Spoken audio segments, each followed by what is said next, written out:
Muito bons dias a todos. Muito obrigado por mais esta esmagadora presença dos nossos associados aqui em mais um dos nossos pequenos almoços executivos. Sr. Presidente da Câmara de Lisboa, muito obrigado pela sua presença. Agradecia também aos restantes oradores que irão connosco debater este tema. E, portanto, vamos arrancar com o nosso pequeno almoço executivo dedicado ao tema das cidades. As cidades hoje são ecossistemas muito complexos, cada vez vividas por um número maior de pessoas. A população mundial, como sabemos, está-se a concentrar em cidades. Obviamente que a ritmos diferentes consoante o continente onde estejamos, mas hoje na Europa já existe um número muito significativo de pessoas a viver em cidades, a grande maioria da população a viver em cidades, o que torna esses ecossistemas fundamentais para a vivência das pessoas.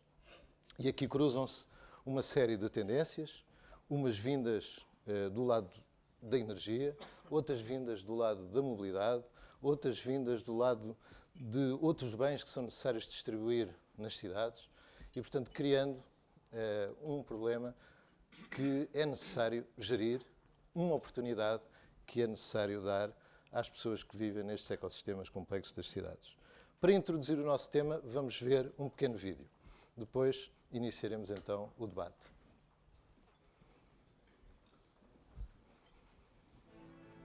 Every great discovery in human history started with a moment of inspiration. Finding inspiration in today's world involves not only understanding what you can see and touch, but the massive amount of data and insight being generated every millisecond. Connecting the dots was easier when the dots were right in front of you. It's much more difficult when the dots are generated by billions of documents in unrelated industries spread all over the world. The next great innovations will come from people who are able to make the connections that others can't put together.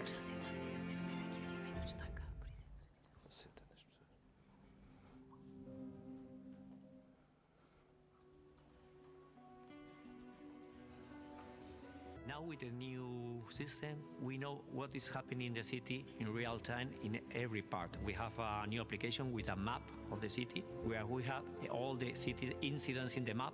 We have where we have all the patrols, where are the trucks, where are the ambulances. Now we have a real picture of what is happening every second.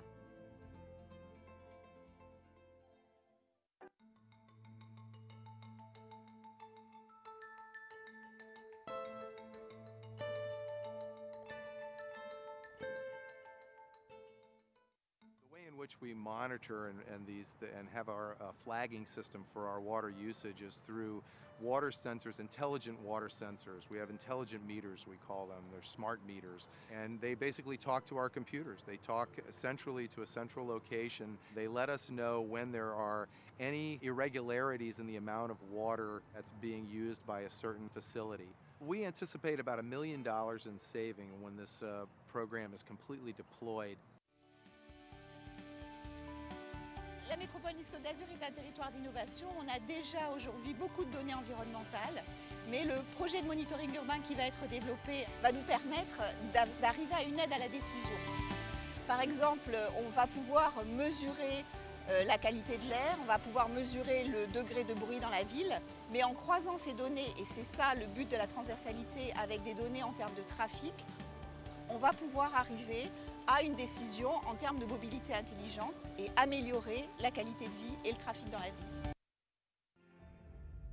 Introducing the IBM Watson Discovery Advisor. Pinpointing facts and analyzing information from tens of millions of books, online articles, and other unstructured data sources that no one person could understand in 100 lifetimes. Unveiling the hidden connections. Leading you down new lines of thinking. Interacting and communicating the way you do. Understanding context, wordplay, and even puns while learning the language of your industry or profession. A powerful computing solution that gives experts the confidence to make new connections, then crack the code on advancements that were previously unthinkable.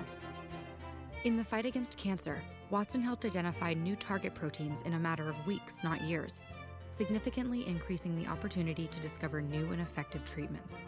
In law enforcement, Watson can ingest details on thousands of cases, helping police officers develop new strategies to solve the toughest criminal investigations. Even chefs are getting in on the action, unlocking new flavor combinations no palate has ever savored. Austrian chocolate burrito or a Vietnamese apple kebab, anyone? In other industries as well, finance, retail, government, manufacturing, energy, education. Watson is forging new partnerships between humans and computers to enhance, scale, and accelerate human expertise. It's a new dawn of discovery, and Watson is the spark. What will you discover with Watson?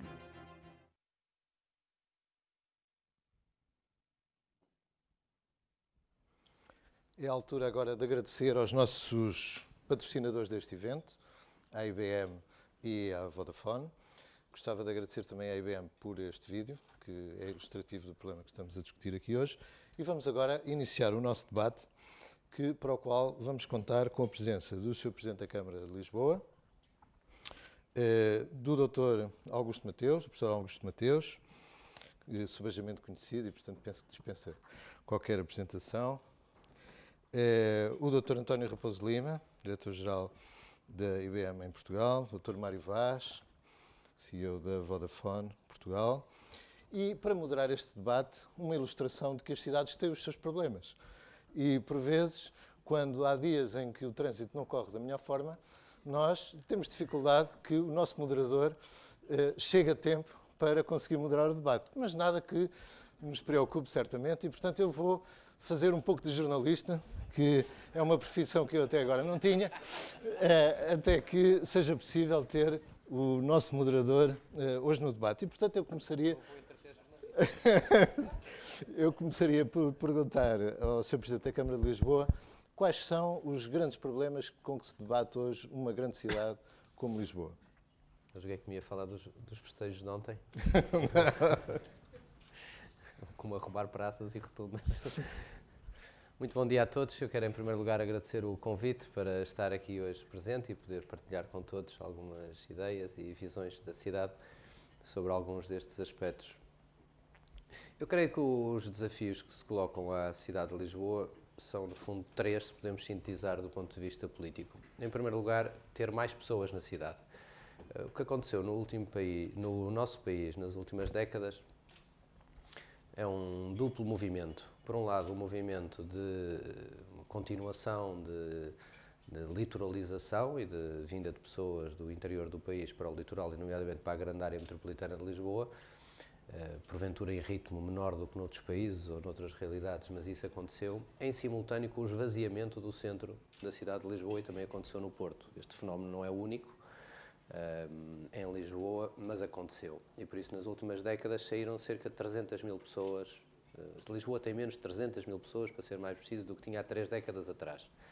Isto é uma realidade que causou uma profunda distorção e uma nova geração de problemas na cidade. Quando nós falamos das casas que estão vazias, quando nós falamos do comércio de proximidade que desaparece, quando nós falamos da necessidade de construir grandes infraestruturas de trânsito, de tráfego, para colocar carros dentro e para meter carros dentro e sair carros com rapidez da cidade, quando nós falamos de tudo isto, nós estamos a falar em resolver uma disfunção que foi criada por esta dinâmica. Mais pessoas na área metropolitana, menos pessoas no centro, e tudo tem que ser reconstruído. Isto causou uma grande disfunção e tensões brutais. Imaginem, escolas construídas no centro da cidade, mas jovens nas periferias da cidade. Creches a serem necessárias na periferia, com os pais a trabalharem na cidade e, porventura, a poderem preferir outras soluções. Hospitais, centros de saúde, infraestruturas públicas, tudo isto foi abalado por esta grande mudança de 300 mil pessoas num universo de 800 mil. Por isso nós estamos a falar do que foi uma grande mudança de fundo. E a grande questão, primeiro desafio, mais pessoas na cidade. Mais pessoas na cidade é ter uma cidade a funcionar melhor. Tudo funcionará melhor numa cidade de Lisboa com mais pessoas dentro da cidade. Porque teremos menos trânsito, teremos menos tráfego à entrada e à saída, teremos mais reabilitação urbana, teremos mais comércio local, teremos mais comércio de proximidade, teremos menos poluição, teremos tudo será mais eficiente, todos os custos de transação serão mais reduzidos na circulação das pessoas, das empresas, e este de facto é um objetivo de fundo. E como fazer isto? Numa situação nova, que é uma situação de grande mudança do mercado de crédito, grande mudança do que foi o paradigma de acesso à habitação, e como é que nós aproveitamos este novo enquadramento para alterar esta circunstância. Uma das chaves para este objetivo, eu peço desculpa de estar a ser tão extenso, mas Não tem é um aspecto muito importante que foi ali focado, que é toda a dinâmica da mobilidade. Creio que vamos falar um pouco mais à frente deste tema. Eu acho que é talvez dos grandes falhanços que nós temos do pós-25 de Abril no nosso país. Fizemos muita coisa bem feita, resolvemos, creio eu, relativamente bem o problema dos resíduos, o problema do abastecimento de água, o problema do saneamento. Não resolvemos bem o problema dos transportes, e por isso nós temos um sistema de transportes na área metropolitana totalmente disfuncional, e por isso não é possível, já vos falarei um bocadinho, pintarei um bocadinho melhor o quadro para terem a noção do que é que se passa no terreno, mas sem equacionarmos todo o sistema da mobilidade, e nomeadamente a rede de transportes públicos e a articulação das várias formas de mobilidade, nunca poderemos ter nada próximo de uma smart city ou de uma smart approach, ou o que quer que seja. É mesmo dumb approach, não há outra forma de qualificar. Bom, o segundo grande objetivo é um objetivo de ter mais empregos na cidade, que se liga com o primeiro, naturalmente, mas a cidade vive de centro de vitalidade, de ser centro de emprego, de atividade económica,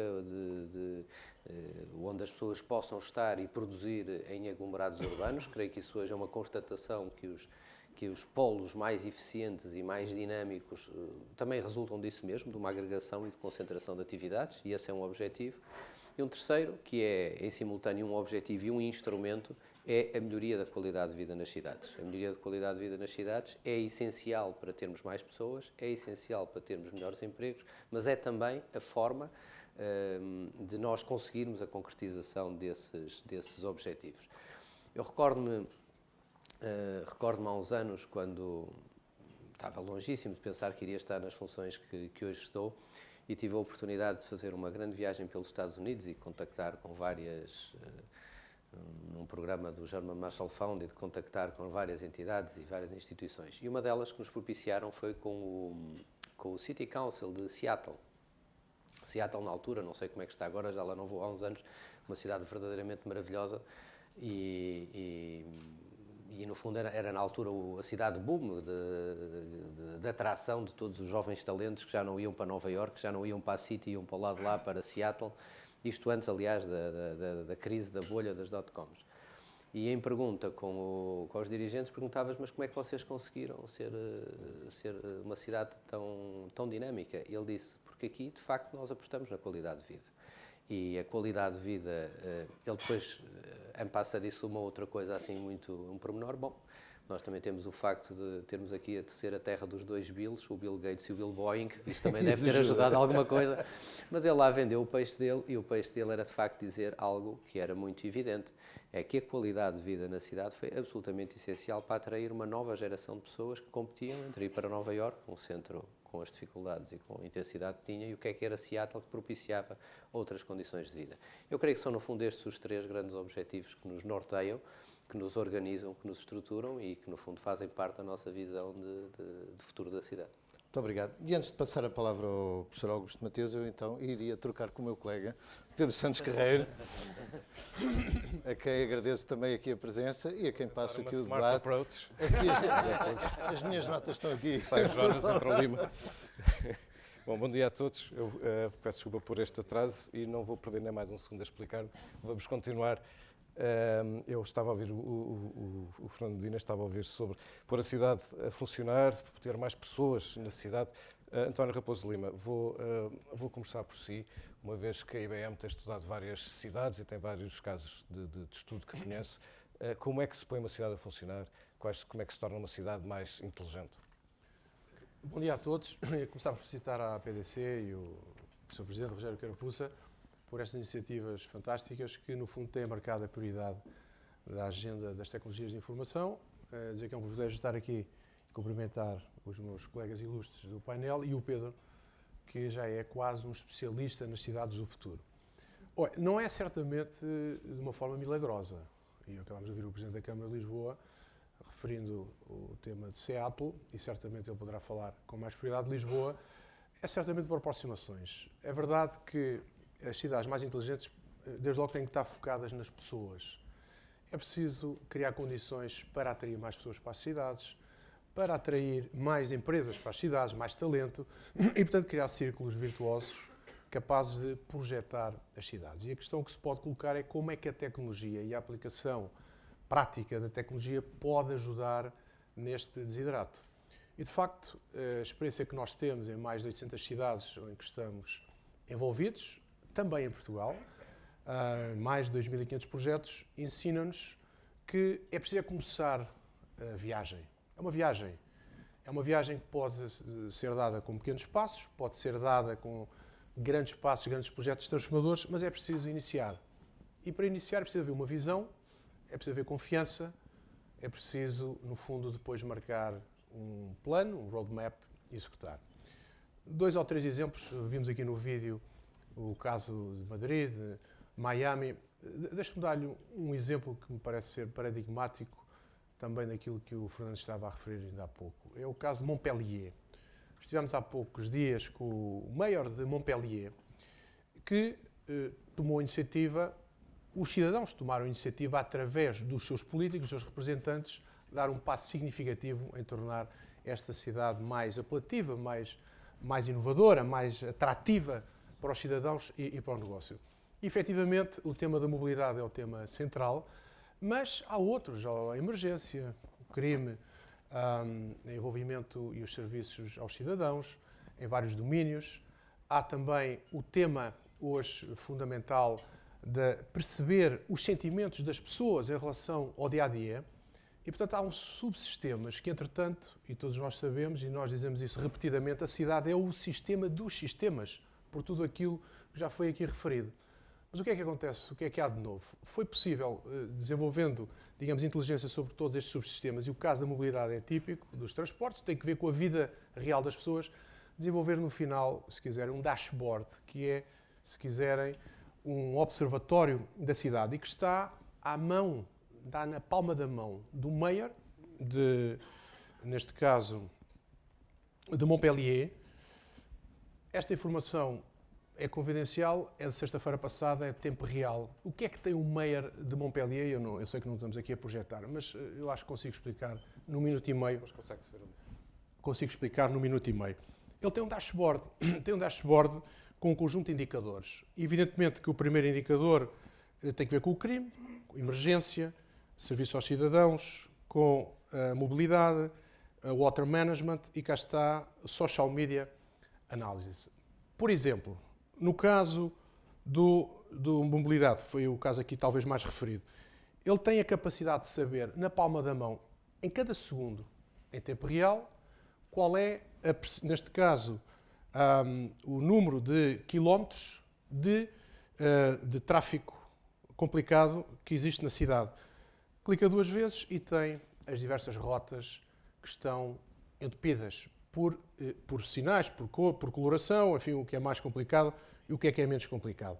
Depois, existe a possibilidade de quê? Se eu conseguir... Peço desculpa, deixem-me virar para mim. Existe a possibilidade de antecipar o que vai acontecer na cidade daí a 15 minutos ou daqui a 30 minutos, se não se fizer nada. O que é que isto significa? Isto significa, e pode significar muitas coisas, para além de saber em cada momento qual é a percentagem de parques disponíveis, available, e podemos saber quais são os parques que estão disponíveis ou quais é que estão cheios, qual é a disponibilidade efetivamente que existe, mas, para além disso, e para ser rápido, o caso de Montpellier é um caso das bicicletas e, portanto, da circulação verde e com atividade física é notória, qual é a possibilidade e a disponibilidade que existe e também a média do tempo máximo que um transporte público está, neste caso 10 minutos, a demorar. O que é que isto quer dizer? Isto quer dizer que por detrás deste dashboard estão sistemas altamente complexos. A tal internet das coisas, com os milhões de sensores que estão a ser interligados em cada segundo. O Big Data, que são plataformas de base de dados e de base de informação relacionais, capacidades analíticas e, evidentemente, capacidade de visualizar e monitorizar. Portanto, quando perguntava como é que a tecnologia pode ou deve ajudar, aqui está um exemplo. Mas este exemplo só existe porque houve visão, houve um roadmap que foi definido e houve uma execução muito, muito disciplinada.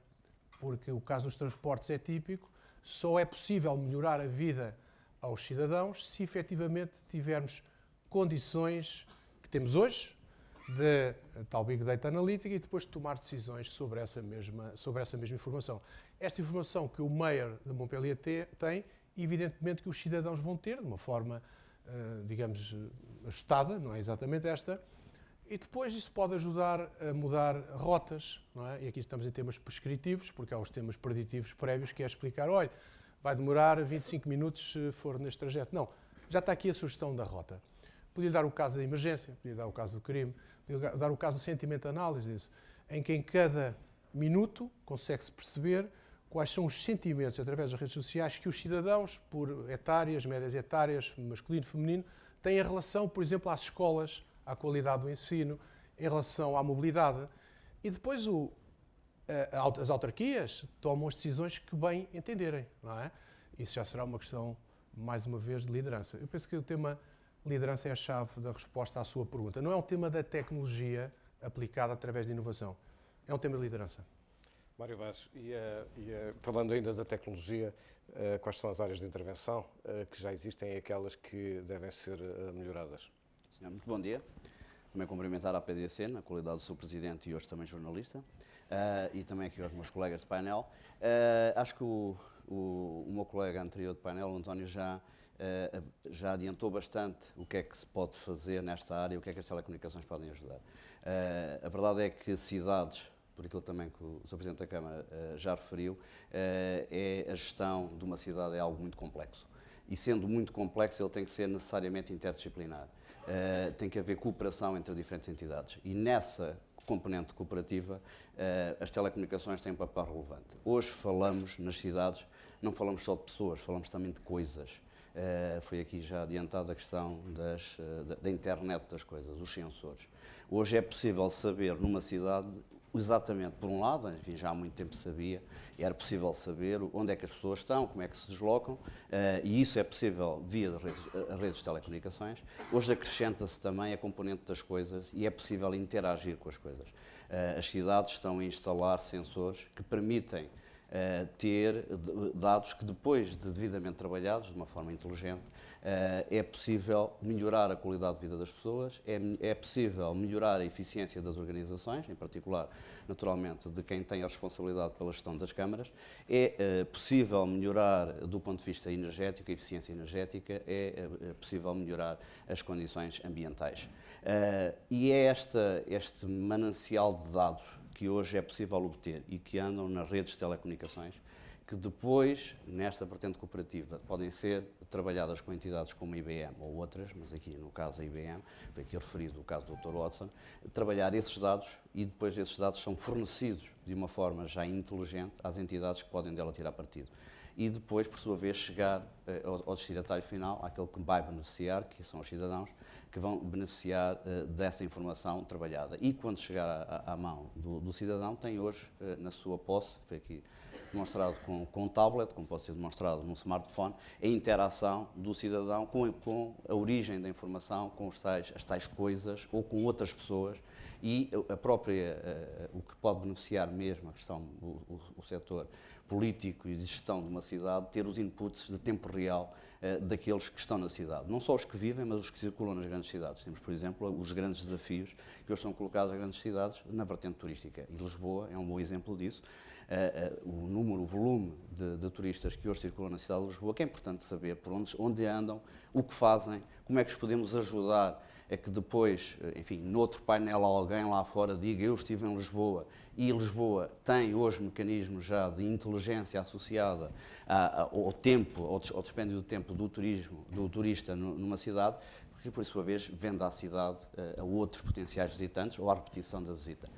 Por isso, há hoje realmente muita informação disponível nas redes de telecomunicações que podem ser utilizadas de uma forma anónima, que podem ser trabalhadas de uma forma inteligente e que depois, naturalmente, têm que ser aplicadas em benefício quer das entidades que têm a responsabilidade da gestão da cidade, quer, fundamentalmente, em última análise, por parte dos cidadãos, e isso, naturalmente, implica meios de telecomunicações. Professor Augusto Mateus, é preciso, disse o Presidente da Câmara, é preciso mais pessoas na cidade, para isso é preciso mais empregos, para isso, digo eu, é preciso mais competitividade, mais economia. Como é que isso se consegue? Muito bom dia a todos, também agradecer o convite e é com muito gosto que participo.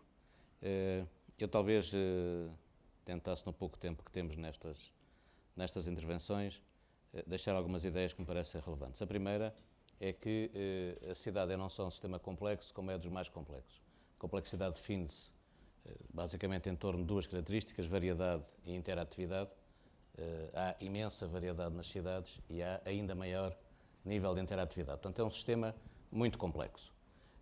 E os sistemas complexos não se gerem como se fossem simples, gerem-se como sistemas complexos.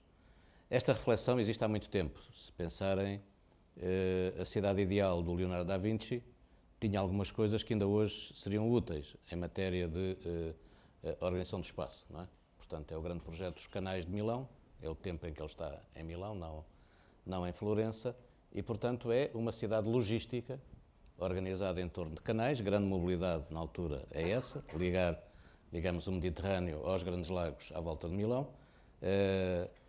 Esse é o nível base. Depois, o primeiro nível acima desses é o nível comercial e industrial, e o terceiro nível é o nível residencial, onde há arte, e, portanto, esta ideia de que uma cidade pode ter vários níveis é ainda hoje uma ideia muito atual, do ponto de vista da organização. De alguma maneira, algumas das coisas mais artificiais que fazemos em cidades têm que ver exatamente com a vantagem de podermos ter níveis organizados de mobilidade. Primeira ideia. Segunda ideia. Quando a instituição que governa não tem a dimensão do que deve ser governado, as coisas não correm bem. O Fernando dizia isso de uma forma característica dele, que é calmamente e com doçura, não é? Mas, digamos, só dar uma nota, Barcelona, entre 1850 e 1860, resolveu este problema e disse: Barcelona é também Loures, Odivelas, Oeiras. Porquê? Porque Barcelona tem que poder crescer sem destruir o que é. Se Barcelona é só, portanto, se Lisboa é só o Conselho de Lisboa, gera-se uma contradição enorme e, portanto, desse ponto de vista, a coisa mais inteligente que nós fazemos, concordando exatamente com o que disseram os presidentes da IBM e da Vodafone, nós precisamos de liderança e a liderança tem que ser exercida no sítio certo. Portanto, nós precisamos de construir uma autarquia metropolitana com capacidade para gerir o que são problemas da verdadeira dimensão da cidade. Ponto. Não vale a pena ter ilusões que é possível ter liderança quando a liderança é curta, do ponto de vista institucional. É um grande desafio, um desafio político, por isso se deve valorizar a política e não desvalorizá-la, e esse é um aspecto que, obviamente, é preciso referir. Terceira nota. Nós conseguimos, em termos de cidade, a competitividade da cidade é a sua atratividade. Quer dizer, a competitividade de uma empresa mede-se pelo valor que gera. A competitividade de uma cidade mede-se pelo que ela atrai. E, portanto, não é a atratividade bruta, não são o número de pessoas, não são as toneladas de mercadorias, é, digamos, a qualidade dessas pessoas e o valor associado a essas mercadorias. Não é? Movimentar 1 milhão de toneladas disto ou daquilo não origina o mesmo valor. Não é? Como sabem, às vezes as estatísticas sobre portos são toneladas, não é? Tudo bem, mas alguma coisa sobre o valor associado à movimentação dessas toneladas. E, portanto, a atratividade tem que ver hoje em dia com o quê? Com esta panóplia. Uma cidade é a cidade que liga a cidade residencial, a cidade empresarial, a cidade comercial, a cidade institucional, a cidade do conhecimento, a cidade da cultura e do lazer, a cidade logística, a cidade da mobilidade. Uma cidade é uma cidade de cidades. Se falhar uma cidade, falham as outras. O desafio que nós temos, que penso que está na cabeça de todos, é a cidade cresce, qualquer cidade cresce, com rendimentos à escala crescentes. Ou seja, A cidade oferece um conjunto de oportunidades no princípio do seu crescimento. Portanto, desafiam-se os deuses, não é? Cidade do espaço.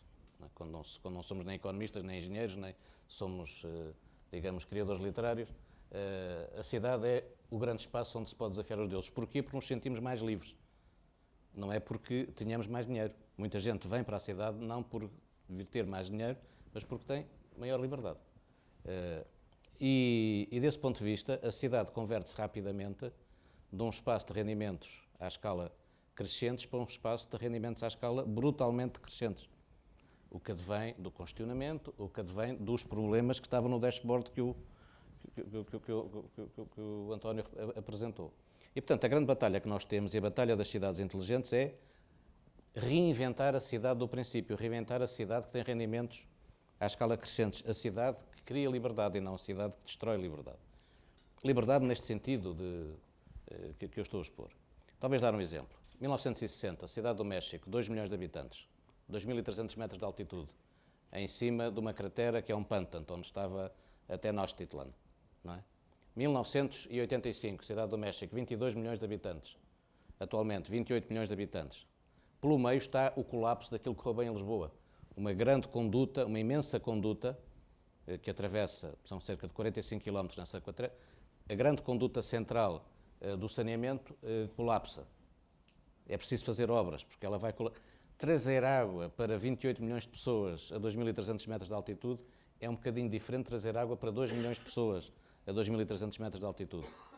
Portanto, o sucesso da cidade destrói a atratividade da cidade. A cidade, se ela não faz a gestão de si própria de um ponto de vista sustentável, ela vai mais tarde ou mais cedo colapsar. Portanto, eu diria que, para além da liderança, nós precisamos ter a base da base, que é ecológica. Que é, não a ecologia de pintar umas coisas de verde, não é? Enfim, para quem não tem festas, como é o meu caso, talvez pudesse ser uma solução alternativa, mas não é isso. Talvez no domingo.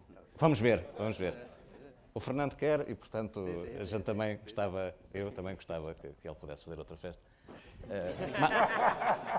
Não é a alternativa, é mais uma, não é? Mais uma. E portanto,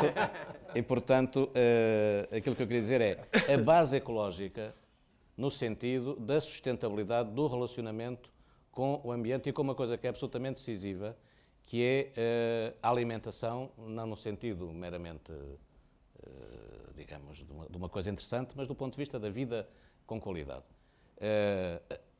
A região de Lisboa, a cidade de Lisboa, tem uma das melhores bases ecológicas das grandes cidades europeias, que é aquilo que nós chamamos o Ribatejo. Não é? Assim, sabemos nós criar este tipo de... Portanto, ou seja, dito isto, talvez outra nota, Kuala Lumpur. Como é que Kuala Lumpur viu isto? Destruiu complexidade. Não é? Grande aeroporto internacional, Cyberjaya, Putrajaya, a velha Kuala Lumpur, 70 km de autoestrada, com bons transportes públicos, casas novas, baratas, não muito grandes, para a generalidade da população que trabalha na Cyberjaya. Cyberjaya é, como o nome indica, a cidade da informação e do conhecimento, Putrajaya é a cidade administrativa, não é? E a cidade turística, a cidade comercial, a velha, e a cidade de quem tem dinheiro, não é? De quem tem dinheiro para ter propriedade sustentável. Tem problemas, como perceberão, não é? Tem problemas de fazer isto, mas é interessante como... Não é? Nova Iorque, toda a gente fala de Nova Iorque. Nova Iorque, para chegar onde chegou, teve que derrotar Baltimore como Porto. Se Nova Iorque não tivesse derrotado Baltimore como Porto, há muitos anos, não é? Não seria hoje o que é. E, portanto, Nova Iorque construiu-se com 3 coisas tão pouco que não vos passariam pela cabeça. Refinarias de açúcar. O açúcar viaja mal em termos marítimos, não é? Fica peganhento. Portanto, refinação de açúcar longe da produção de açúcar. Onde é que se fez nos Estados Unidos? Em Nova Iorque. Depois, pronto a vestir para operários e escravos, não é? Convém ver o século XIX norte-americano. Portanto, a segunda grande atividade que teve grande sucesso em Nova Iorque foi o têxtil indistinto, não é? E depois a grande indústria do Citizen Kane, não é? Tipografias, comunicação social de jornais e revistas, não havia televisão. É sobre isto, é sobre esta cidade que se fez assim, que depois surgiu a City, que surgiram um conjunto de outras coisas. Portanto, cada cidade tem que se fazer com o que é, com uma liderança e com algum voluntarismo estratégico, uma visão. E, portanto, aqui, para terminar, o que eu creio que é o grande desafio é nós vivemos numa época em que, se não transformarmos informação em conhecimento, somos soterrados pela informação. A informação destrói a formação das expectativas e, portanto, a estabilidade de uma sociedade. Não é? Hoje em dia, uma das dificuldades que dá força à democracia e que dá força às expectativas de coesão social é que, felizmente, um menino pobre tem as mesmas expectativas que um menino rico, do ponto de vista, digamos, da maior parte das coisas que gostaria de ter, coisa que não acontecia há 20 anos. E, portanto, nós temos, obviamente, esta necessidade de usar intensivamente a informação para gerir a mobilidade, para gerir um conjunto de coisas. Tal como nós pomos água na agricultura, os portugueses não ligam muito, não é? Mas nós estamos a fazer uma coisa absolutamente notável no Baixo Alentejo, que é capital deepening com terra. Não é? Pôr o Alqueva é a mesma coisa que o Watson ou que uma máquina de comando numérico. É capital deepening. A produtividade no novo olival é 7 vezes superior à produtividade no velho olival. Há poucos projetos industriais que aumentem 7 vezes a produtividade. E, portanto, nós aqui precisamos de ir muito longe neste capital deepening. Precisamos de usar intensivamente a informação que está disponível e transformá-la em... Aí também temos progredido do ponto de vista institucional, não é? Algumas das coisas que estavam ali em Portugal eram mais complicadas, não é? A Comissão Nacional de Proteção de Dados teria maior dificuldade em, digamos... mas, enfim, ela tem que existir, tem que evoluir, não é? Como tudo que é institucional. E, portanto, eu diria que também apareceram ali os novos contadores, a internet das coisas. Nós podemos ter um conjunto de novas facilidades que são absolutamente essenciais para governar a partir do caos, a partir da interatividade, se quiserem. Então deixe-me voltar aqui. E, portanto, este é o grande desafio da cidade inteligente. É uma cidade, é só uns segundos, é uma cidade que se assume como sistema dos mais complexos, portanto, que não engana ninguém do ponto de vista de dizer isto é simples. Não, isto é muito complexo. Porque é muito complexo, exige a dimensão apropriada ao que é capaz de atrair. Lisboa é uma grande região de polarização que vem de Peniche até Sines e chega bem dentro do Alentejo. A cidade de Lisboa já desrespeitou há muito o Conselho de Lisboa e, portanto, ela tem que ser gerida à sua dimensão.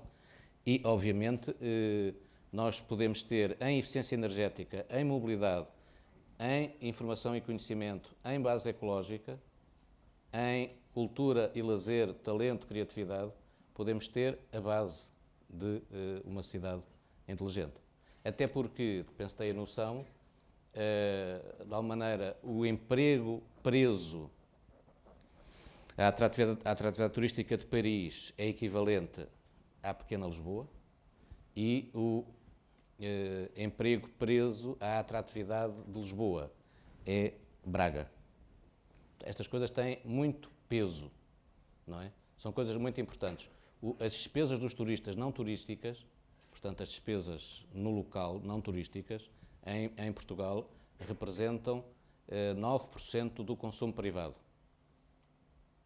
Portanto, ou seja, aquilo que os turistas compram em Portugal de não turístico, aquilo que compram em Portugal, portanto, ou seja, não fazer os bens chegar aos consumidores, trazer os consumidores aos bens e serviços, representa 3 Auto-Europa.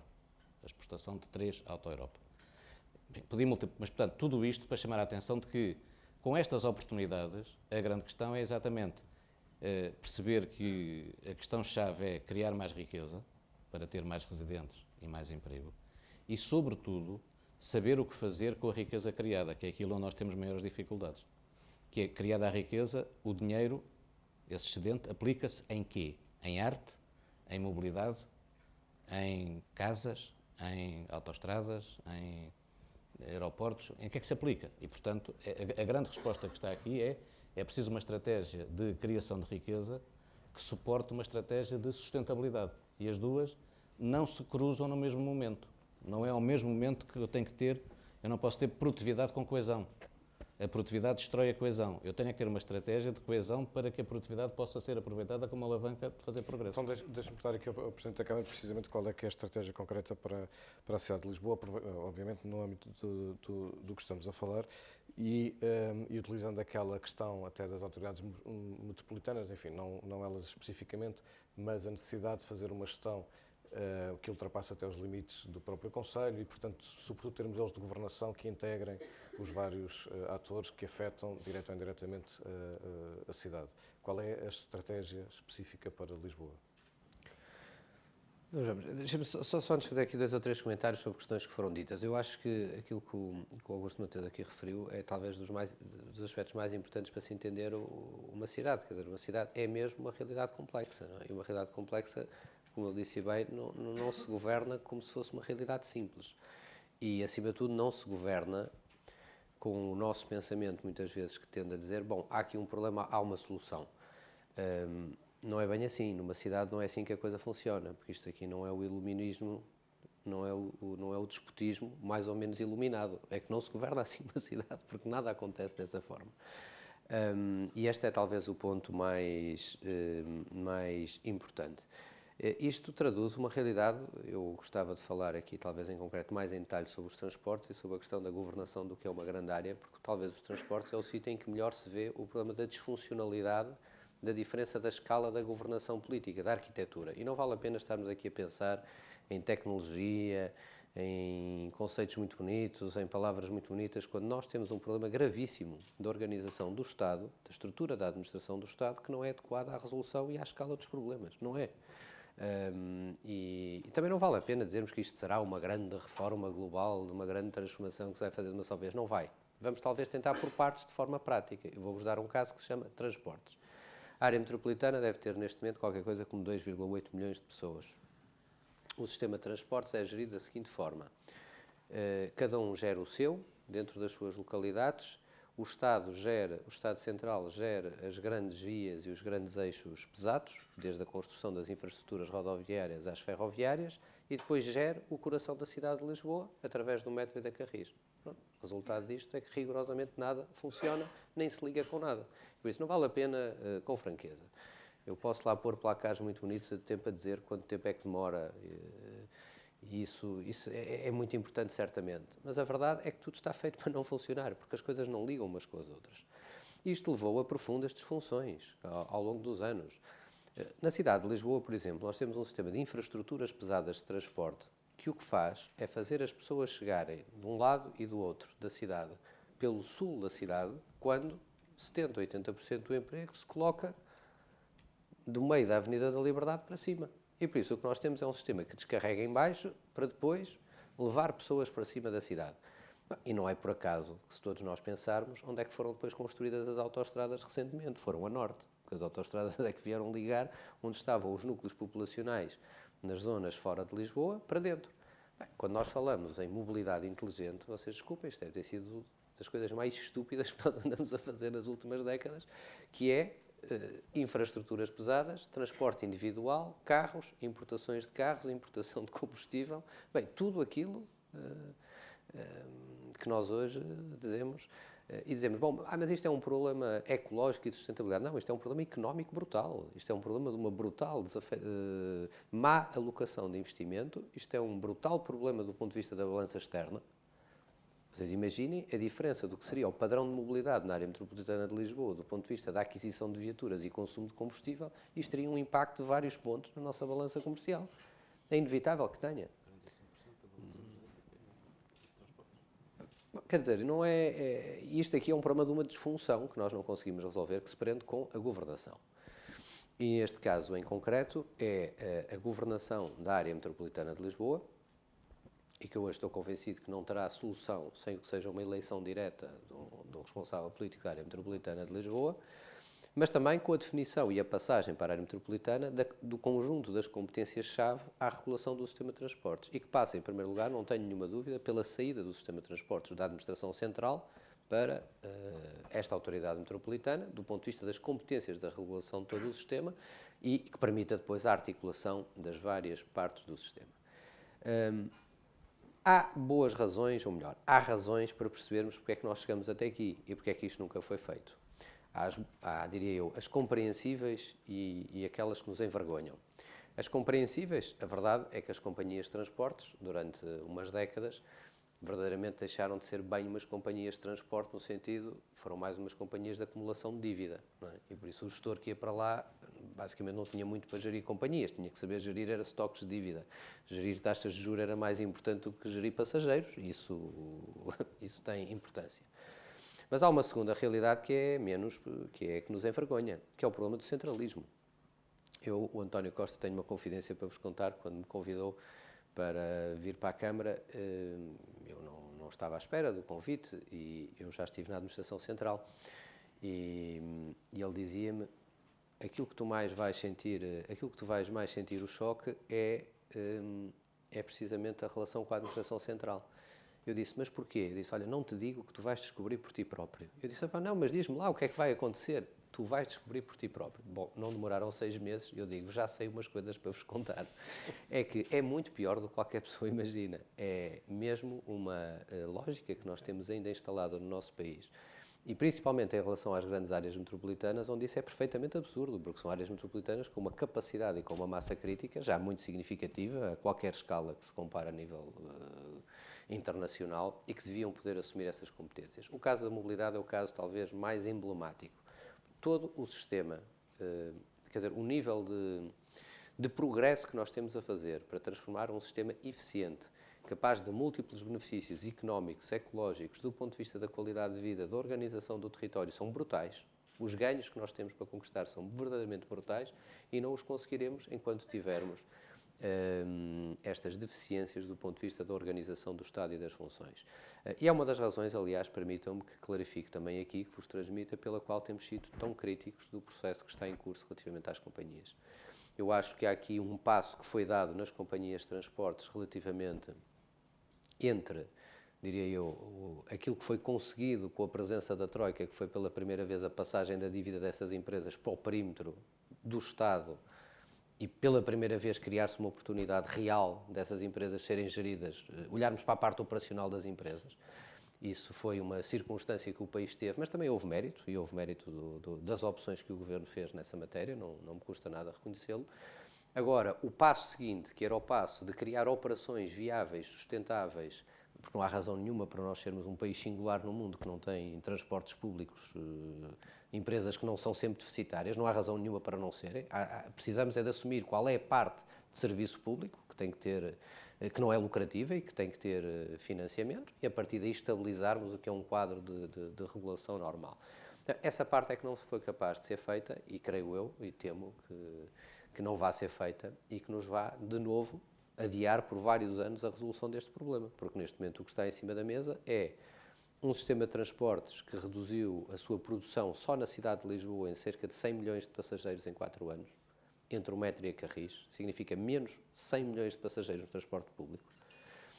E o que está em cima da mesa é um processo de concessão para perpetuar esta realidade durante 7 ou 8 anos. E por isso vamos bloquear o sistema, fechar o sistema em Lisboa, e a partir de Lisboa fecha-se tudo à volta, porque no coração, fechando o coração, nada à volta se estruturará nesta base, num sistema de produção em baixa, regulado através da Administração Central.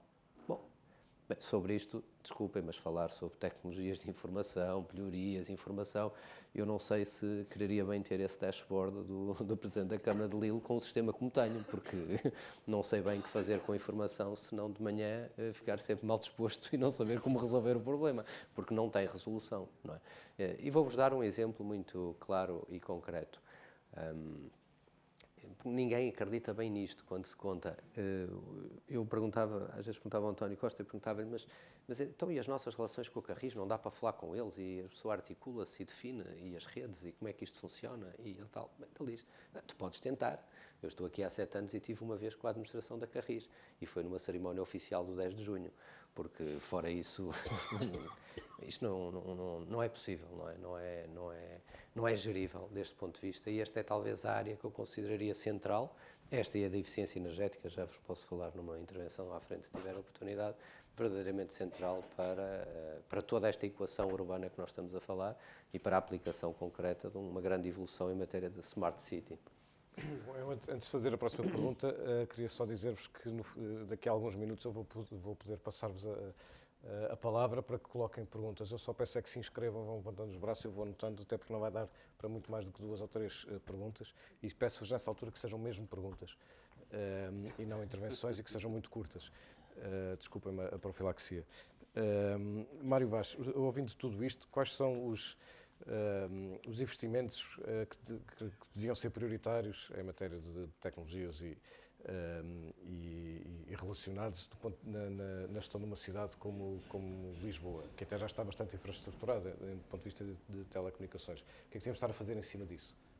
Não, primeiro, enfim, ouvindo agora o Sr. Presidente da Câmara sobre estas dificuldades, algo que as telecomunicações, enfim, podem ajudar, que é pelo menos pôr as entidades a falar umas com as outras. Não se encontrem, mas pelo menos utilizem, que liguem falem umas com as outras.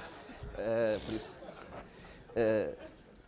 mais uma vez, não é a tecnologia o problema, já percebemos. Não há um problema tecnológico e por isso, se as cidades não são suficientemente smarts, não é pela questão da tecnologia. E muito menos pelas redes de telecomunicações. É evidente que mesmo em termos de redes de telecomunicações há investimentos que ainda podem ser feitos.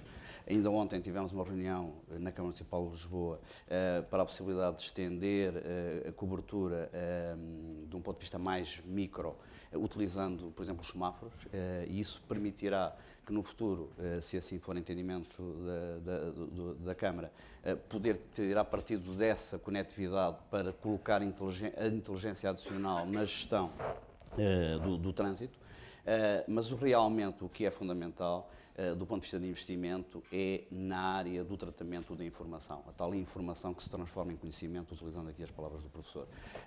E é aí que nós temos, aliás, uma parceria com o IBM, de trabalharmos em conjunto e as entidades investirem neste contexto. É preciso que haja o tal projeto estratégico, que haja a liderança, mas que se faça qualquer coisa, porque o fazer qualquer coisa vai permitir e que se faça também de uma forma integrada. Ou seja, os municípios também não, e aqui é fundamental que não se cometam erros que se cometeram em muitas áreas, incluindo nas telecomunicações, de duplicar investimentos, de aquilo que pode resultar numa cidade seja replicável e logo à cabeça, à partida, se pense na sua escalabilidade e na sua potencial utilização noutras cidades. E que funcione aqui em rede as diferentes cidades. Aliás, somos um pequeno país e que não faz muito sentido que cada um esteja a fazer o seu projeto e que no final eles não possam interoperar entre eles, porque isso vai exigir duplicação de investimentos e não temos realmente recursos suficientes para que assim seja. É naquela componente que há pouco referia de que os dados estão disponíveis, esses dados podem ser e devem ser trabalhados e para isso o investimento é na área dos sistemas de informação, juntamente naturalmente com a componente das telecomunicações. Acho que ficou aqui claro que não há um problema de tecnologias, não há um problema de sistemas de informação, de telecomunicações, não há também um problema em Portugal, felizmente, do ponto de vista da qualificação de recursos humanos para fazer bons projetos.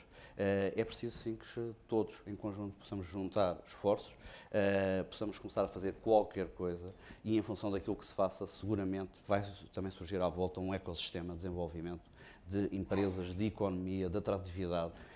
Dou aqui um exemplo ao lado, em Espanha, que algumas cidades criaram o caso Santander, por exemplo, que tem, enfim, uma componente de inteligência na cidade já significativa, muito baseada, por exemplo, em sensores, até com sensores de som para ultrapassar as limitações que há do ponto de vista legal da utilização da imagem e através do som poder ter mesmo soluções de emergência, o som de um tiro que faz chamar a polícia para esse local, um grito de socorro que faz chamar a polícia para esse local, a captação do som que capta as sirenes e abre os sinais para que seja mais fácil a circulação do veículo de emergência, a utilização de sensores para a recolha do lixo, isto tudo ligado às empresas de telecomunicações, às empresas, às TICs no geral, às universidades e depois um conjunto de disponibilizar esses dados para que empresas, empreendedores façam aplicações em cima desses dados e isso traga uma economia e uma riqueza para a cidade.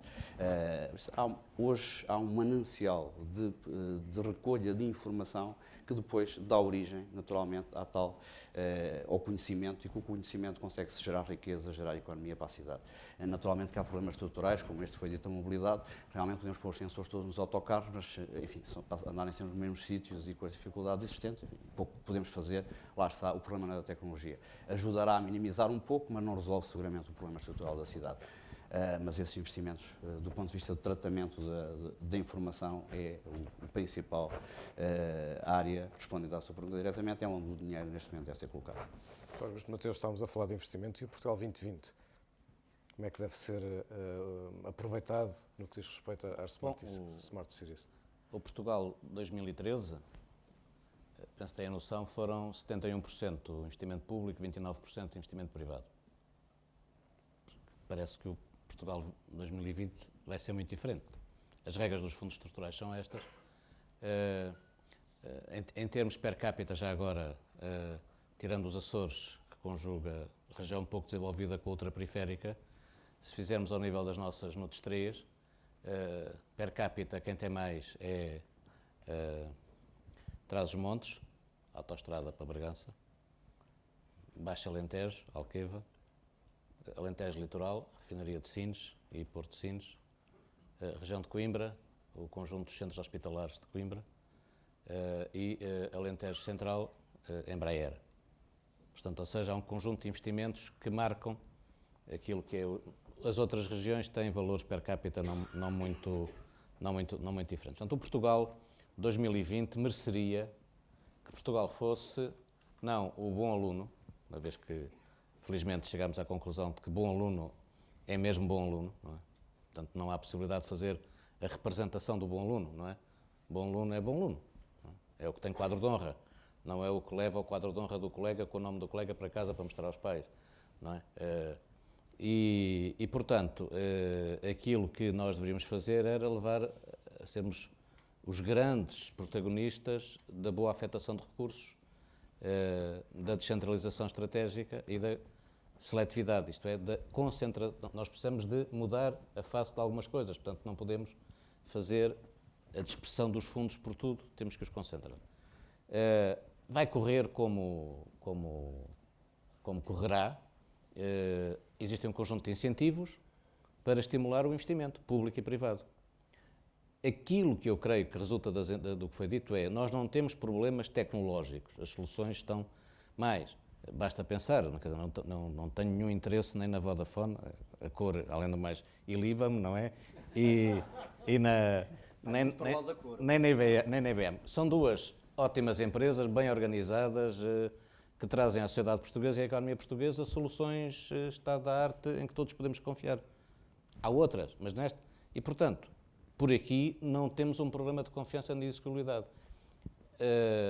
Fernando Medina está à frente da autarquia mais importante. Ele explicou uma coisa muito interessante, que é muito injusto quando se diz centralismo em Portugal dizer Lisboa, porque Lisboa é o principal afetado pelo centro. Isto é difícil explicar no Porto ou em Trás-os-Montes, mas não é difícil explicar a quem seja Presidente da Câmara de Lisboa, que é quem mais sofre com o centralismo em Portugal é Lisboa.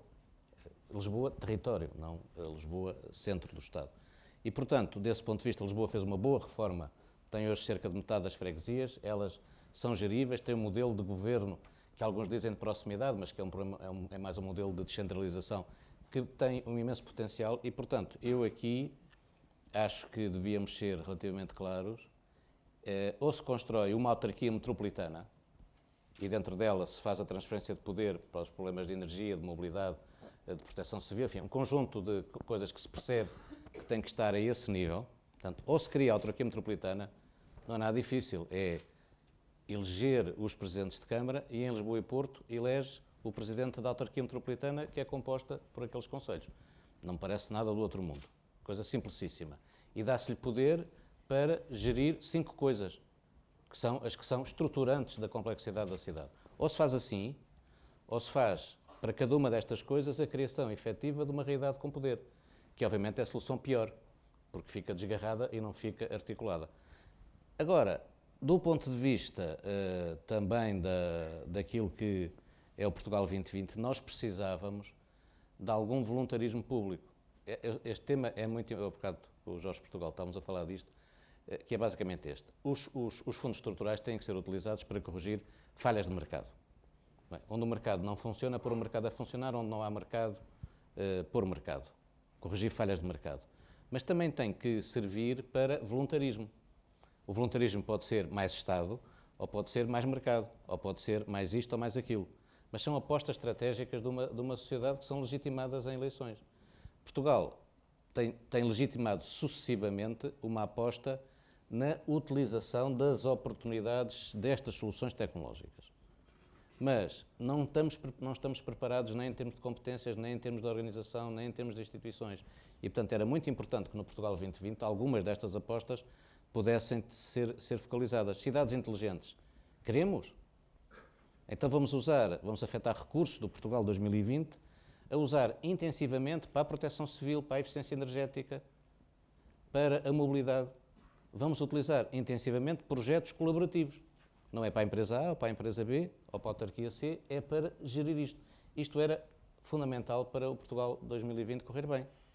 E é preciso coragem política, mas também é preciso colaboração empresarial. Os projetos têm que ser, digamos, de ligação de várias empresas no quadro de coisas que são explicitadas em termos de orientação de escolhas de governo, seja ele territorial, seja ele nacional. Tudo o resto é aquilo que os fundos estruturais sempre fizeram, que é fazer mais, com mais ambição, mais depressa. Não é? Quando perguntamos na avaliação a quem faz investimento com incentivos de fundos estruturais, o que as pessoas nos dizem, a maioria é: nós fomos investir um pouco mais do que tínhamos pensado, fizemos os projetos mais depressa do que teríamos feito se não tivéssemos os incentivos, mas só num número muito limitado, cerca de 20% a 25%, é que a resposta é: não teríamos. Portanto, ou seja, os fundos estruturais não induzem de raiz novo investimento. Influenciam a lógica de investimento que as empresas têm em determinados sentidos. Muito no sentido de acelerar, muito no sentido de... Isto é muito importante num mundo global onde o que era 60 a hora agora é 20, porque os outros, não é, andam um pouco mais depressa. Nós já somos capazes de andar a 40, mas agora já toda a gente anda a 100. Portanto, este dado... Portanto, eu aqui no Portugal 2020 acho que nada de pressas, nada de coisas muito... a não ser ter à disposição incentivos que orientam seletivamente para concentrar recursos naquilo que pode mudar a face, digamos, das cidades, da nossa especialização, da nossa internacionalização. São coisas que eu acho que correriam bem se fosse. Se for para fazer chegar dinheiro às empresas, vai correr mal. Porque vai chegar às que precisam, às que não precisam. Há aquelas, umas vão fazer bem, outras vão fazer assim e assim, mas nada, não é? É como querer nos fazer ouvir numa festa, não na Praça do Município, mas no Marquês de Pombal, não é? Com a nossa voz, não é? Só nos conseguimos fazer ouvir quando juntamos muitas vozes ou usamos tecnologia, não é? E, portanto, aqui é um problema de dimensão crítica, não é? Nós, por exemplo, para ser mais claro, na política, nós confundimos desigualdade com pobreza. Nós temos um problema fundamental de pobreza, de intensidade de pobreza para um número limitado de portugueses agora, mas pensamos que o problema é a desigualdade. E, portanto, aquilo que fazemos chegar a essas pessoas não muda a vida delas. Uma pessoa sujeita a um problema de pobreza não vai mudar a vida com 10 euros. E, portanto, nós temos que optar ou melhoramos, ou damos presente a quem não tem, e no futuro tratamos de melhorar a desigualdade, ou vamos concentrar... A desigualdade é o terreno onde nasce a pobreza, mas não é a pobreza. E, portanto, estas coisas aqui aplicam-se da mesma maneira. Nós temos que ter a capacidade de concentrar recursos naquilo que pode mudar a face do país em termos de especialização, criação de riqueza e atratividade das cidades, que é onde vive a esmagadora maioria da população. António Raposo Lima, já tocámos aqui uma série de assuntos, mas eu recordo que há bocado acabava dizendo precisamente que a questão não é tecnologia, é a liderança, e depois aquilo que ouvimos só deu razão, e o Presidente da Câmara deu vários exemplos sobre como há constrangimentos que impedem ou que tornam secundário ter informação disponível quando não se consegue agir sobre ela ou com ela. De que forma é que nós podemos ultrapassar esses constrangimentos? como é que se consegue pôr organizações tão diferentes acederem à informação, partilhada ou não, e conseguirem trabalhar a partir dela. Muito bem. Vamos ver, do nosso ponto de vista, uma cidade será mais inteligente dentro do tal journey, não é? Caminhada, na medida em que consiga gerir melhor o fluxo de dados transformados em informação e em conhecimento e, com isso, de primeiro resolver um conjunto de ineficiências várias, que são aqueles que o Presidente da Câmara referiu e que todos nós sentimos enquanto cidadãos, porque tudo isto é feito para melhorar a vida dos cidadãos. At the end of the day, não é? E falámos aqui já do sistema de mobilidade, de segurança, não falámos muito das redes elétricas, redes de águas ou até de gás, não falámos dos serviços de saúde prestados aos cidadãos e, portanto, há aqui um conjunto de ineficiências gritantes que resultam justamente desta urbanização acelerada que leva a que em 2070, dentro de poucos anos, cerca de 2/3 da população mundial esteja de facto a viver nas grandes urbes. E, portanto, isto cria uma pressão brutal sobre os serviços e sobre os sistemas e as infraestruturas de uma cidade. E, portanto, este tipo de soluções ajuda a resolver, criando valor económico pelo meio, ajuda a resolver as ineficiências. Portanto, paga-se por si mesmo. Quer dizer, quando eu sou questionado, muitas vezes, por colegas do Dr. Fernando Medina, o que é que podemos fazer mais? Podemos fazer mais com menos. O que é que podemos fazer mais? Com menos. E não é a tecnologia, mas as soluções inovadoras, efetivamente, ajudam a dar este passo qualitativo. E, portanto, um primeiro aspecto é de uma cidade mais inteligente, ou uma cidade de futuro, deve aproveitar melhor esta riqueza nova, natural. O segundo aspecto que nós reputamos de crítico numa cidade mais inteligente é, efetivamente, a cidade que gere melhor os seus recursos, recorrendo a este tipo de soluções. E o que é que podemos fazer mais? Olhe, aquilo que estamos a fazer com Lisboa. O que é que nós estamos a fazer com Lisboa e que é do domínio público? E por isso, pusemos as pessoas todas a falar em conjunto, e eu também já vou contar aqui uma inconfidência que certamente o Dr. António Costa não levará a mal, e fizemos o quê? Evidentemente que Lisboa tem uma visão, tem uma liderança, tem um roadmap e tem os problemas, ouvimos aqui falar muito do tema da mobilidade, mas tem problemas de emergência, evidentemente, como todas as cidades, capitais e grandes metrópoles. Ora, há uma referência que é o Rio de Janeiro, onde foi possível, efetivamente, mudar o paradigma da gestão da cidade, recorrendo não à tecnologia, porque até foi mudada a lei estadual. O Eduardo Paes, neste momento, gera os recursos das tais entidades que interagem com ele no Rio de Janeiro, não à conta da tecnologia, mas aproveitando muito bem, com a tal liderança e a tal capacidade inovadora e criativa, e melhorando, efetivamente, do ponto de vista dos cidadãos do Rio de Janeiro, neste caso, o tema da emergência. Não é por acaso, entre outras razões, que o Brasil conseguiu levar para o Rio de Janeiro o Campeonato do Mundo de Futebol, não é por acaso que leva aos Jogos Olímpicos. E, portanto, o que é que nós fizemos em Lisboa, aproveitando os 25 anos do incêndio do Chiado? Fizemos um simulacro em tempo real, criando uma plataforma conjuntamente em tempo real. E, portanto, isto que eu mostrei aqui de Montpellier foi, na sua base, na sua estrutura, o que fizemos com Lisboa. Projeto de quase um ano, com o investimento da Câmara e da IBM e do ecossistema em que nos envolvemos. E eu recordo-me de estar numa tenda com o António Costa e com 14 líderes do ecossistema de Lisboa a ver em tempo real como é que os bombeiros que tinham as componentes de GPS, aliás, facultadas pela Vodafone, atuavam e comunicavam na tal plataforma real. E o que é que dizia o António Costa? E disse em público, por isso é que eu posso fazer a confidência. Olha, quanto mais não fora para colocar estas entidades todas, estas pessoas todas, a falarem em conjunto, isto já valeu a pena. E, portanto, esta é a tal mudança de paradigma e é preciso fazer isto mais vezes. Posso dar o exemplo da Vodafone.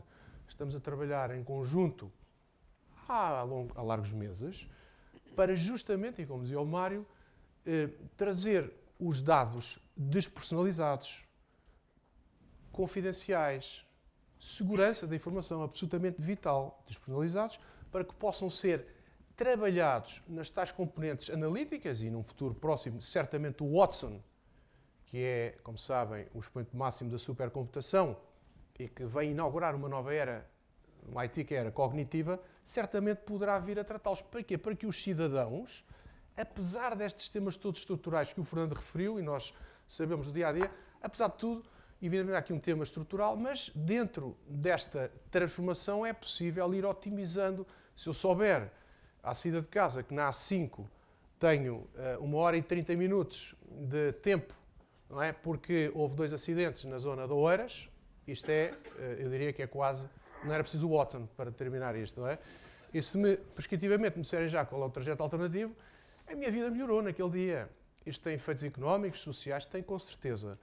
Tem com certeza. Portanto, isto é para dar 2 exemplos. E o que é preciso fazer? É preciso fazer isto mais vezes.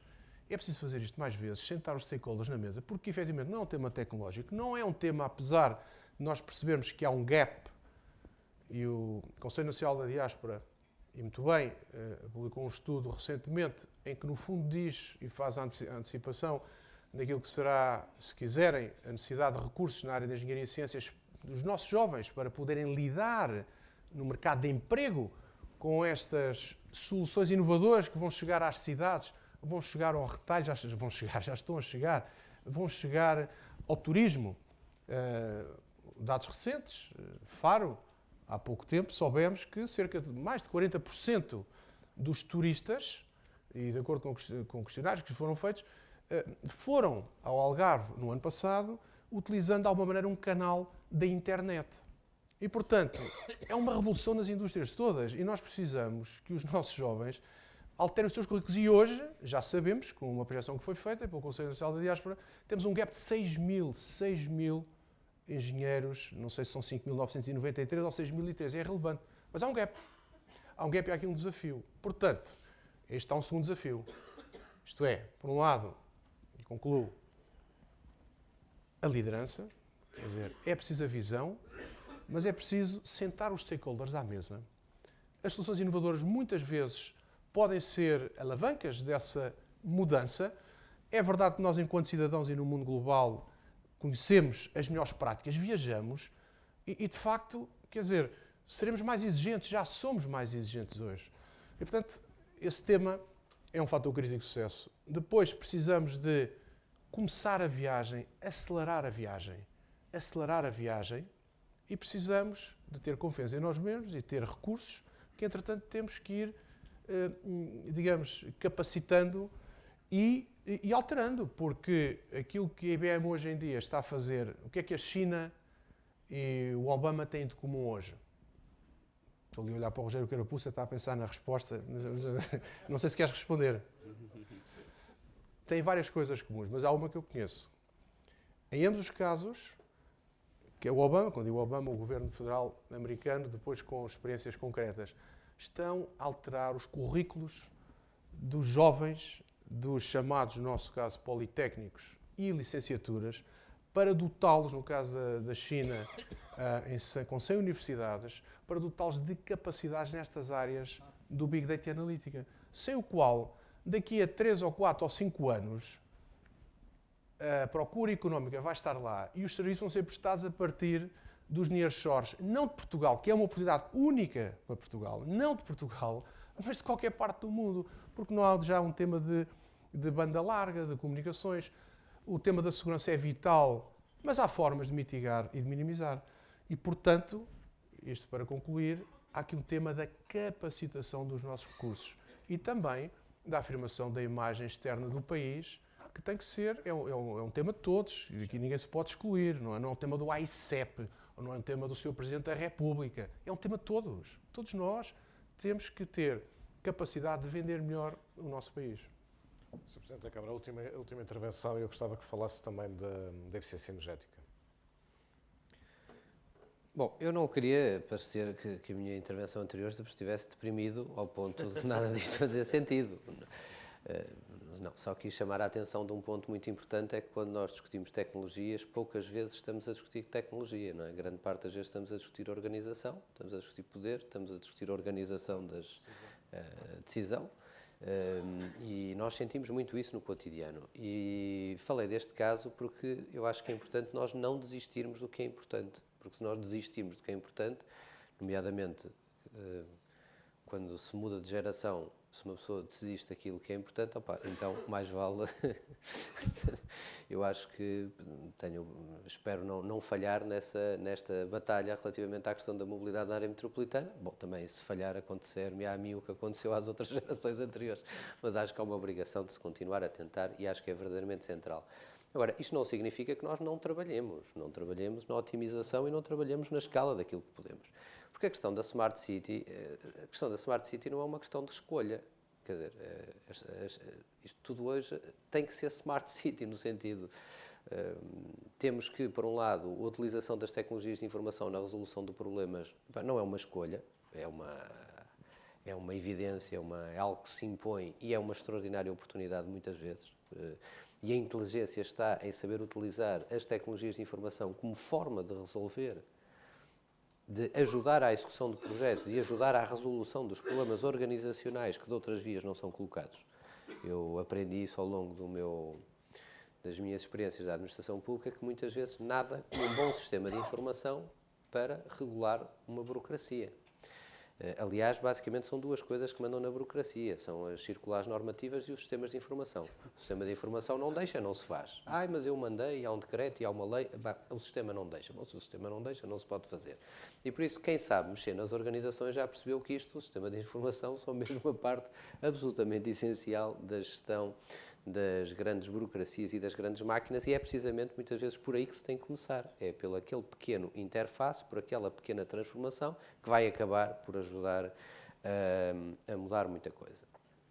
E por isso nós continuamos a trabalhar em muitos aspectos, e há um aspecto que me causa sempre, ao qual eu dedico sempre muita atenção, que é nós encontrarmos a dimensão ótima dos projetos que lançamos entre o mínimo de escala agregadora e mínimo de capacidade de mobilização e de geração da mudança, mas também não podem ter a escala exagerada, que se tornem absolutamente irrealizáveis, que consumam recursos na organização e que depois, muitas vezes, não chegam ao fim.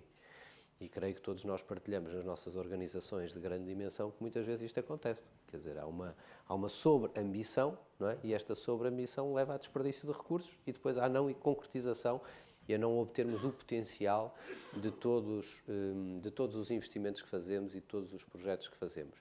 Eu acho que esta é uma parte absolutamente essencial de se dedicar tempo, qual é o projeto-chave e em cada momento qual é aquele projeto, como é que lhe ia dizer, qual é aquele projeto que tem a capacidade de ser a bomba que nós colocamos no sítio certo da organização para causar a mudança. E é escolher o sítio em que colocamos as pequenas bombas, as pequenas bombinhas. Desculpem só tirar-vos 2 minutos, mas eu não resisto a contar-vos uma história das quais eu aprendi imenso e que tem a ver com aquela série do Sim Senhor Ministro. Eu não sei se vocês viram todos. Eu, antes de exercer funções públicas, via aquela série e ria-me imenso e adorava como todos. Depois de exercer funções públicas, deixei de achar piada, porque passei a rever ali muito do que era o meu dia-a-dia. Mas há um episódio que relata bem isto tudo, em que o ministro tem uma ideia genial e encontra no clube inglês o seu antecessor no cargo e diz-lhe: eu tenho esta ideia transformadora, creio eu que era para os transportes de Londres. E o antecessor dele, deputado, na oposição, diz-lhe: mas isso tu nunca vais conseguir fazer isso, porque o Humphrey nunca te vai deixar fazer. E vai-te dizer que não há estudo, depois vai encontrar o estudo e diz que não é possível, depois vai dizer que há obstáculos financeiros, depois vai dizer que não é mesmo o momento, depois há obstáculos legais e tu não vais conseguir fazer o estudo.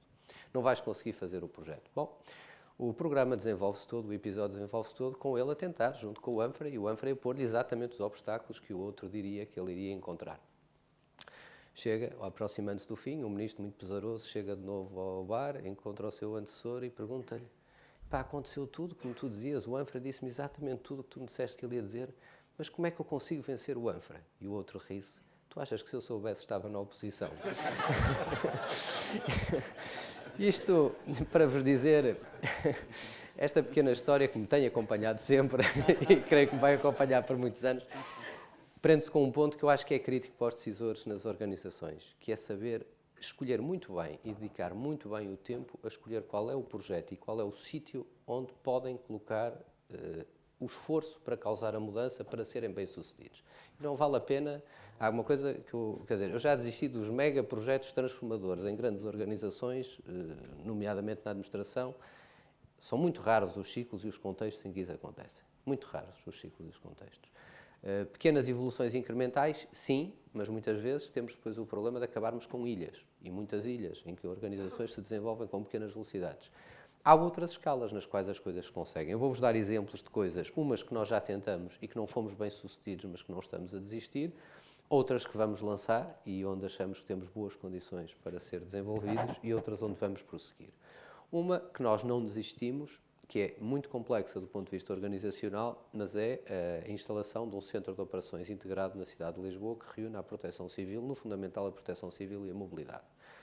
Foi algo que nós já tentamos no passado, foi algo que nós não conseguimos, por várias razões no passado, várias que se prenderam com questões organizacionais, com as circunstâncias também financeiras e com os problemas de contratação, mas a criação do que é uma grande capacidade de monitorização da cidade em tempo real é algo que nós temos em marcha e que temos que fazer. Uma cidade não consegue ser governada de olhos fechados, não é? Quer dizer, sem olhos, não é?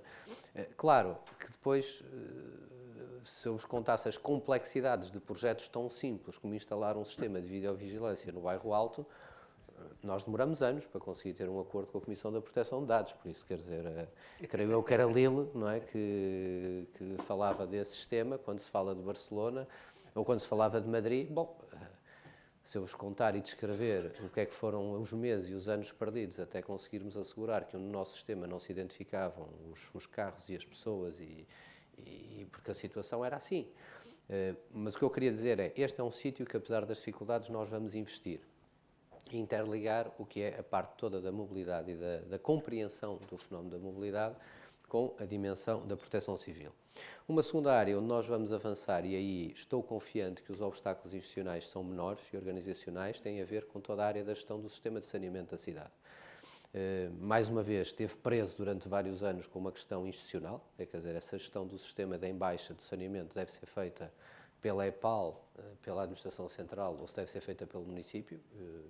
No caso de Lisboa, faria sentido ser feita pela EPAL porque gera rede de água, é uma situação de exceção no país, mas funciona bem. 10 anos depois de negociações, decide-se que é de outra forma, nós vamos avançar. E aquilo que nós aprendemos sobre a gestão nas cidades mais avançadas é que uma parte importantíssima do sistema é a capacidade de gerir o sistema em tempo real. Porque a gestão de um sistema de drenagem, e para quem ainda não, talvez ainda não tenha visto bem a importância do tema, chama-se cheias da cidade de Lisboa, depende muito da capacidade de gerir um sistema integrado em tempo real.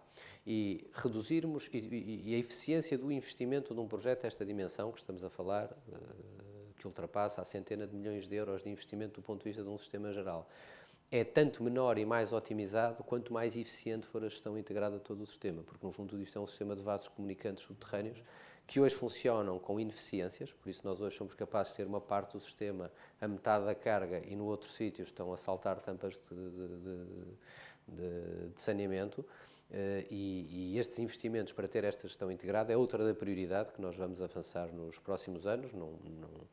Naturalmente não terminará no final deste mandato, mas prosseguirá pelos mandatos seguintes e vai necessitar de muito do que é o desenvolvimento tecnológico. Toda esta rede terá de ter sensores, terá de ser monitorizada em tempo real, terá de ser otimizada, terá de ser trabalhada do ponto de vista da operação.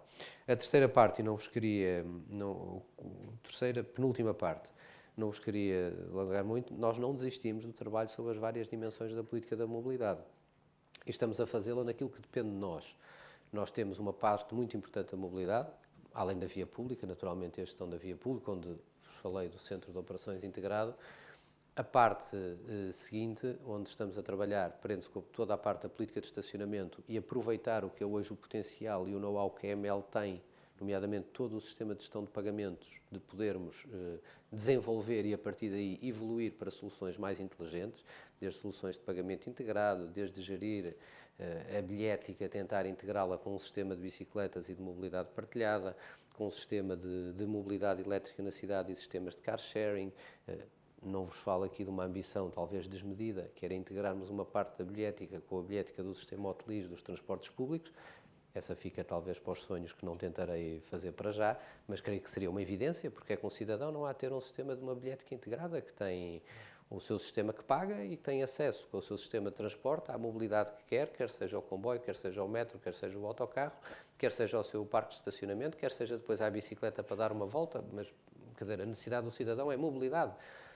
O que nós estamos a fazer é não desistir de fazer a nossa parte, não deixar de avançarmos a nossa parte, não deixarmos nas nossas partes de fazer isto de forma mais aberta possível, e aqui há pouco foi falado um ponto importante, que é hoje nós temos que desenvolver os sistemas de forma aberta para que eles sejam, no fundo, depois, que comuniquem com facilidade e não fiquem reféns de desenvolvimentos que na administração pública são fatais. Na Câmara de Lisboa há muitos sistemas que estão parados do ponto de vista do desenvolvimento porque eles foram fechados e foram concebidos como fechados. E depois, como vocês sabem muito melhor que eu, em momentos de crise, quem apanha primeiro é o marketing e os sistemas de informação. E por isso, em épocas de crise, isso ajudou muito a que muitos sistemas se fechassem e não se desenvolvessem. E por isso estamos a tentar conceber soluções abertas. A última questão que o Pedro colocou, desculpa, foi a tua primeira e a última da resposta, a questão da eficiência energética. A questão da eficiência energética é uma questão, creio eu, central para as cidades e onde uma extraordinária oportunidade para Lisboa. Creio eu aqui, acho que é uma área que está menos trabalhada do ponto de vista das suas soluções e do ponto de vista da massificação das suas soluções. É uma área que eu temo que o Portugal 2020, tenho a certeza absoluta, que o Portugal 2020 ficou muito aquém do ponto de vista da importância que dá e que poderia ter dado nas áreas metropolitanas a conseguirmos aqui um ganho de escala do ponto de vista das soluções, mas creio que é indiscutivelmente uma área onde nós temos potencial, oportunidade e necessidade para avançar mais depressa. Nós temos feito temos feito um bom trabalho, que acho que é interessante, mas acho que gostava que ele ganhasse muito mais escala. Nós, no mandato passado, desenvolveu-se uma experiência extremamente interessante de eficiência energética num dos bairros municipais da cidade, o bairro da Boa Vista, e em que se juntou a indústria nacional e que eles encontraram uma solução que era substituir os revestimentos que havia no bairro da Boa Vista por uma tecnologia na base da cortiça, e em que conseguiu-se uma construção muito mais rápida, muito mais eficiente e ganhos do ponto de vista da eficiência energética muitíssimo grande.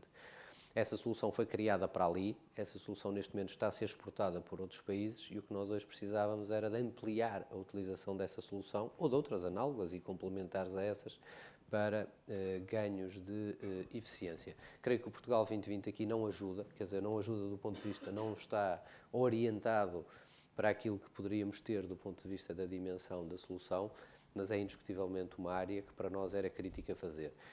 Outra área, ainda na eficiência energética, e não falo aqui de toda a parte da mobilidade, estou agora aqui a falar da parte do edificado, que se prende com todo o aproveitamento da energia solar. Eu não sei aqui ao contrário do que falávamos, não sei se já temos a tecnologia, se já temos as soluções com a maturidade e com a eficácia suficiente, e nomeadamente as soluções que se aplicam a uma cidade como Lisboa.